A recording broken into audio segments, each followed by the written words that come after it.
እዚህ አዲስ አበባ ያሉትን ባንኮችና ኢንሹራንሶች አስቡ። ከእያንዳንዱ የግል ባንክና ኢንሹራንስም ጎን ብሔር፣ ብሔረሰብ፣ ህዝብ አይታያችሁ? በግልጽ አንናገረውም እንጂ ኢትዮጵያ ውስጥ ባንኮች የቢዝነስ ተቋማት ብቻ አይደሉም። ከሌላው ሀገር በተለየ ኢትዮጵያ ውስጥ ባንኮች ብሔር አላቸው። ሌላ ምሳሌ ላምጣ።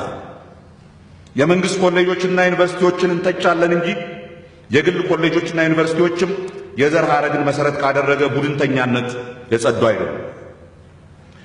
የሃይማኖት ተቋማት ያሉበት ሁኔታም እጅግ አሳዛኝና አሳሳቢ ነው።